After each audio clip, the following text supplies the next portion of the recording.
This video shows how we agree the advisor charge with clients and record the details for FSA reporting. We undertake this in the Advisor section of Charge Manager, and we deal with it under the tab marked Invoices.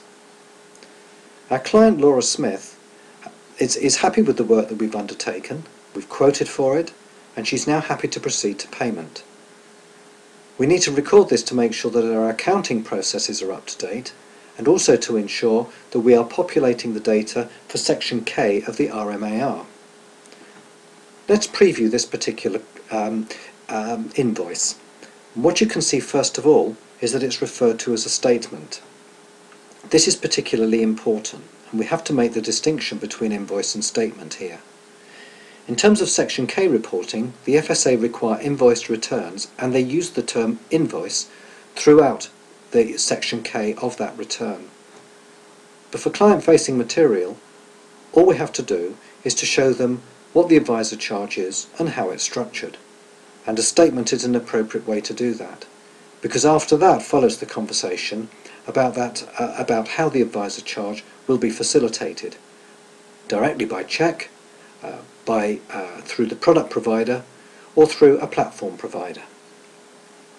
With this invoice here, we have a previous sum of 100,000, a current valuation of 120, and a new investment of 200,000, and that's what we want to process. So we come back to our invoice list, and what we can now do for this client is to add their payment. So if we click the Add Payment button, there are two stages that we have to go through. The first is to indicate how they will pay for their new advice, for the initial work that we've done, and the second is how they will pay for the ongoing service. In this example, we'll assume that she's going to pay £750 by cheque, and that she's going to take the rest from her investments, which are held on a platform, and that is £7,000. When we hit the Next button here, that will automatically populate Form K, and that means that we can start to collate that data and draw it together at the end of the reporting period. Just before we move to the next section, you'll notice here that there is an opportunity for us to take the payments for initial work in instalments if we wish, and we're allowed to do that for regular premium products such as pensions or ISAs. And we can click this box here to pick up the frequency of the payment and which months it's actually due. And that means that Charge Manager can undertake the complex calculation that's required by the regulator, whereby they want to know the proportion of instalment payments that have been paid to you during the reporting period.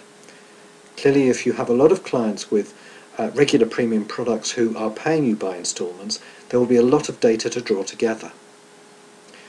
So let's come back to Laura Smith, and her settlement for new advice was £750 by cheque and £7,000 to the platform. Clicking the Next button takes us on to settlement for her ongoing service.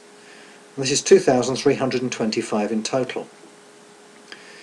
Now in this instance, it may well be that she has some trail commission running that she can put towards this part of the advisor charge.